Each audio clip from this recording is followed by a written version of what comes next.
I have gas. I'll tell you all about it. Don't go away.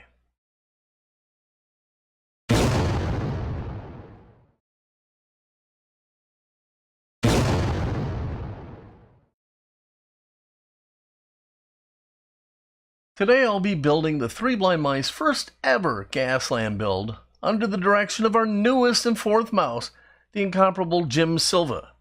Jim is a great builder and a good friend, so it is a real pleasure to have him aboard and be able to call him a mouse. In this Gaslands Diecast custom build, I'll take you through all the steps I take as I bring my vision to life. Let's get to it. For this build, Jim picked the Matchbox 1962 Volkswagen Beetle for his inaugural build. I have mine, and I'm chomping at the bit.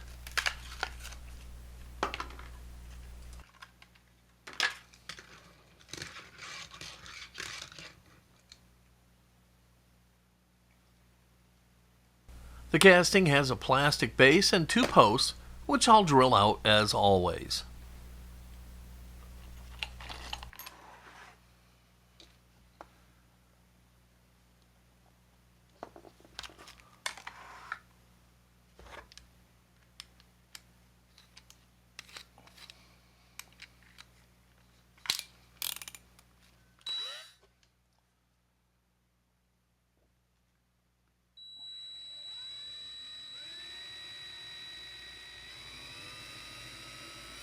I'm not sure why. Perhaps it was the way the car sat on the table in a fairly steep angle, but in drilling the first post, the bit slipped off and damaged the base. I lucked out, though, on two fronts. First, the damage was inconsequential, and second, I didn't drill into my hand. It really hurts like hell. Don't ask me how I know. With the casting apart, I drill and then tap the posts, and now I'll run screws into the holes to protect them during the makeover.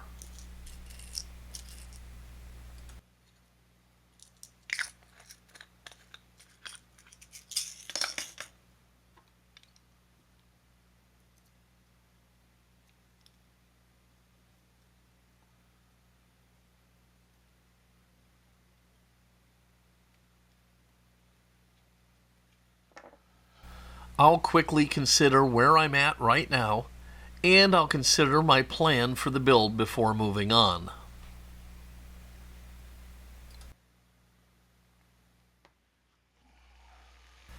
I've decided the roof needs some work, so I start by simply cutting half of it off. My vision here is a kind of a jail transport car, which will feature a prisoner compartment for the back. I'm also going to go pretty light on the wear and tear.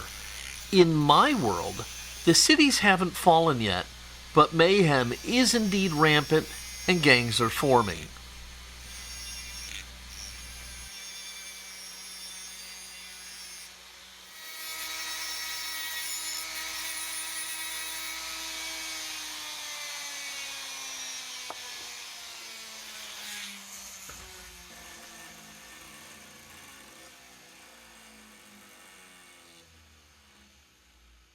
After cutting the front of the roof off to make an open top driver's area, I'll file off the rough edges and square everything up.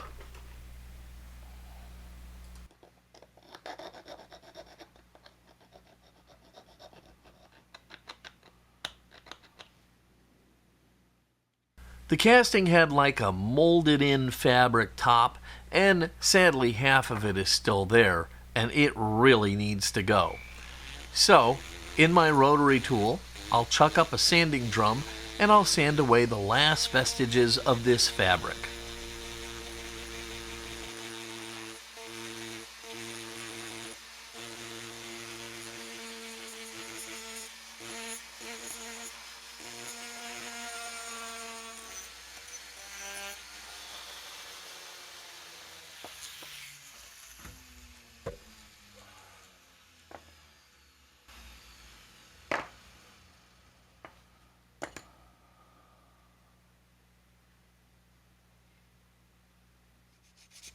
The roof is now flat, but has some sanding marks that need to go. I'll start out by using some 400 grit sandpaper here.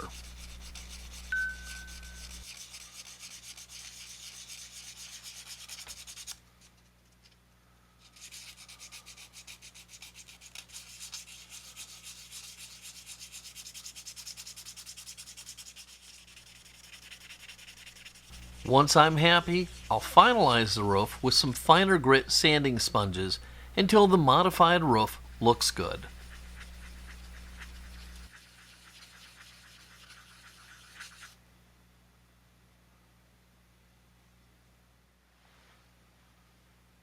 Now, with a brand new jar of goo, it is time for the warm liquid goo phase. Into the goo it goes.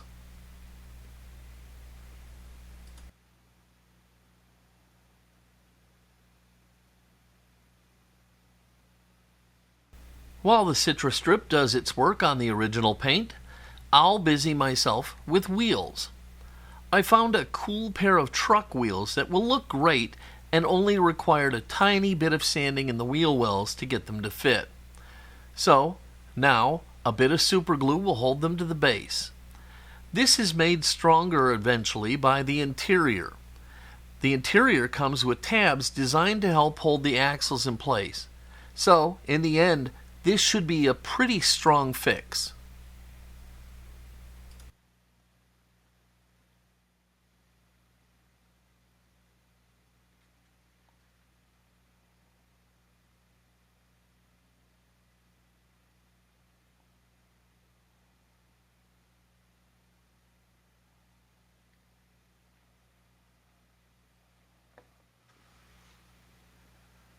Speaking of the interior, the back is going to be like a holding cell, and I don't want seats. So I'm using some sprue cutters and I'll start to nibble away the plastic, being careful to not cut off the tabs that hold the axle down.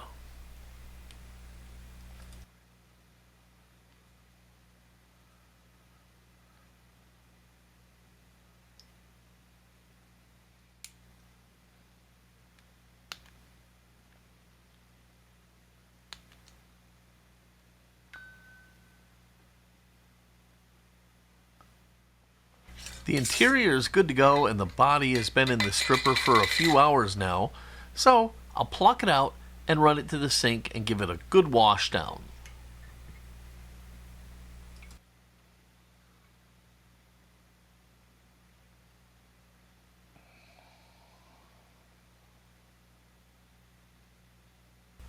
I'll give the body the quick once over with the brass bristle brush and some dental picks, and then I can run it over to the paint booth.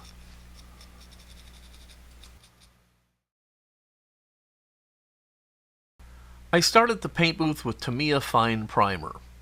I'll give the casting a light coating, mainly so I can see how the roof is looking, and, satisfied, I'll paint this custom using flat Tamiya German Gray. I'm envisioning my bug prowling down the streets of a still-standing city enforcing gang law.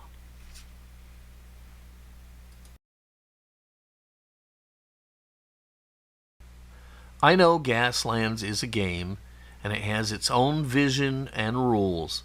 But for me, Gaslands means any version of post-apocalypse, whatever that may mean. As Time Rider said to me, why does the apocalypse have to mean everyone becomes a desert rat racer? My car is a city car and is set in the early stages of the collapse.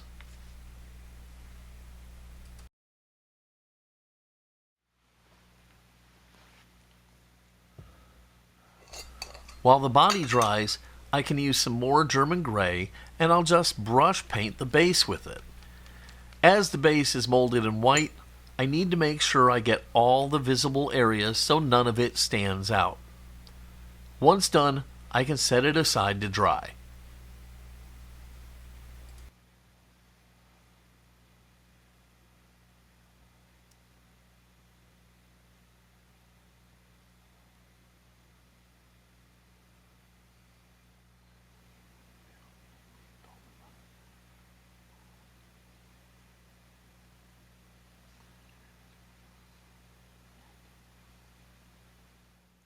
This is a piece of sanding screen that can be found in the drywall section of your home store, and it will serve as the bars of my prisoner area.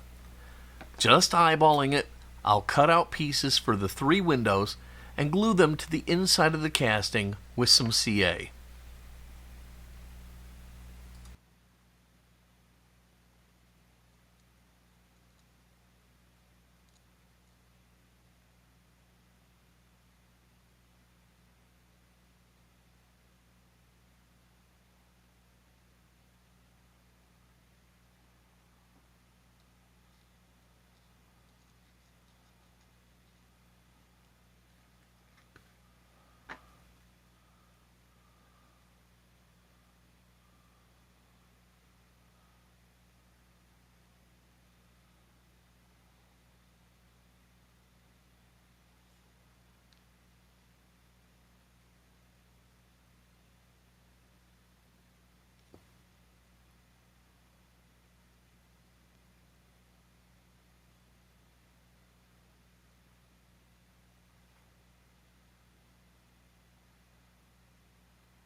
Now I'll cut a final piece that will be the cage wall behind the drivers.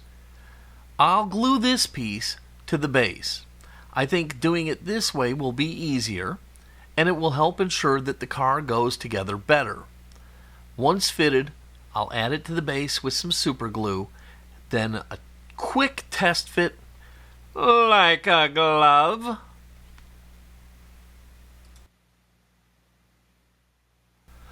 I thought about making decals or logos for this, so I made a few sketches, but with the color I picked and the logos I liked, everything looked Nazi.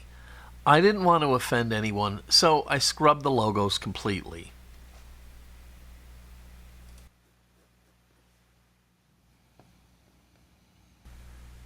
With the decals scratched from my plan, I can now turn to weathering. I start by adding some light scratches to the body with my X-Acto knife, and now I'm going to hit the car up with panel liner. I like the Tamiya black panel liner and apply it to the doors, hood, and trunk to make the seams of those parts stand out a bit. Just touch the wet brush to the seam and let capillary action pull the panel liner around.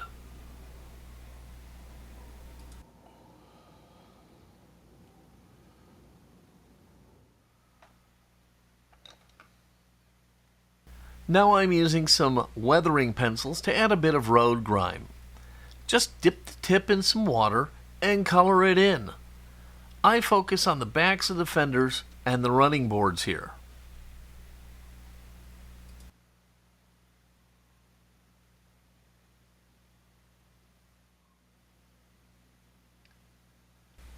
Once I'm satisfied, I can use a damp brush to blend the colors in and soften them.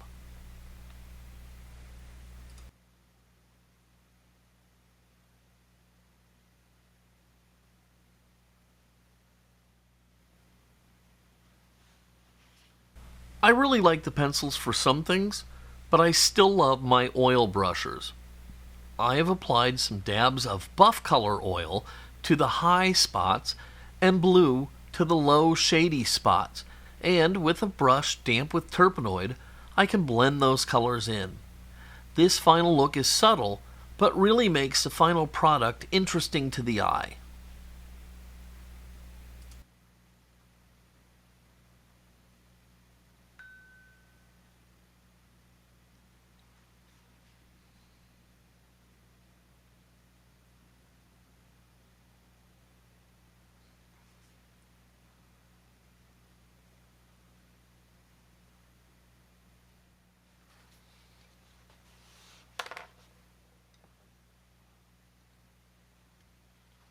After blending with a brush, I'll take a damp Q-tip and clean away any excess from areas I don't want it, and now I can turn to some light rust.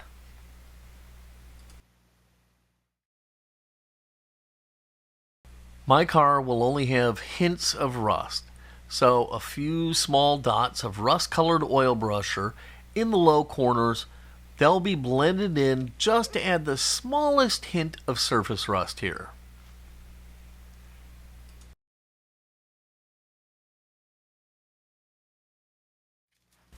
So, after the rust, I apply a weathering powder.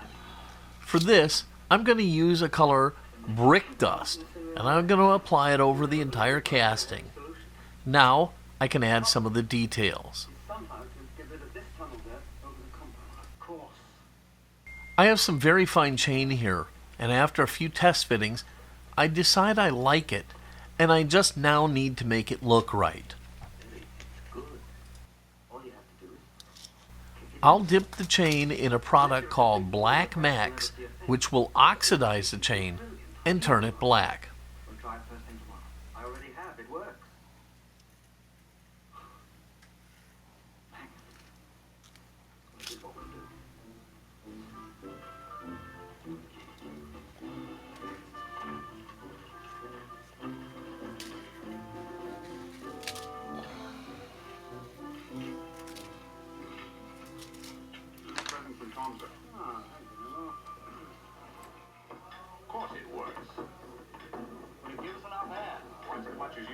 Now I'll take a rust-colored oil brusher and randomly spread it around the chain.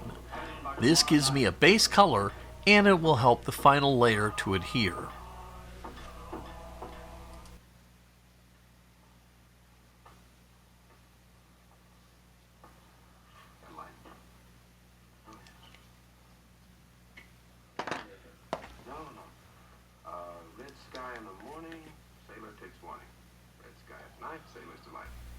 I'm going to dip the chain into some track rust powder, and in the end, the chain is going to look amazing. Yes, I had 19 merit badges. I had 20. I was working on my 20th when the government abolished scouting and sent me into the Hitler Youth instead.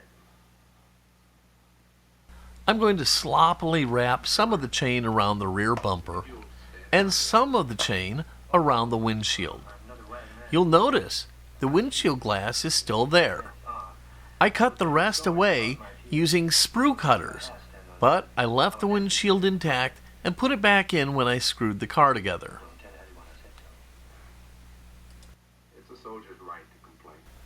I can finally add a couple small accessories to the car and call this one done.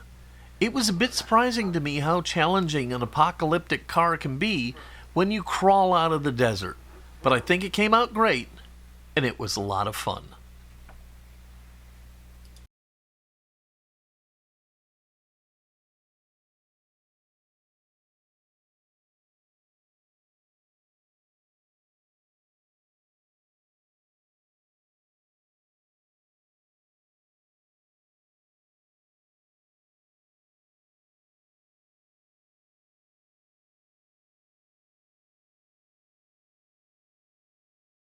Well, there you have it, my Gaslands VW under the direction of the newest mouse, Jim Silva. This was a ton of fun and a departure for many of us from the norm. I hope you enjoyed the video and loved the build. If you did, please give it a big thumbs up, click subscribe, and don't forget to click the notification bell so you never miss one of my Gaslands builds. If you have any questions or comments, as always, leave them down below, and I'd love to hear your thoughts on these post-apocalyptic type builds. Remember, if at the end of the day, the sum of what you have taken exceeds the sum of what you have given, then you've lived in vain. Until next time, this is Paul from Fat Guy Productions, saying be good.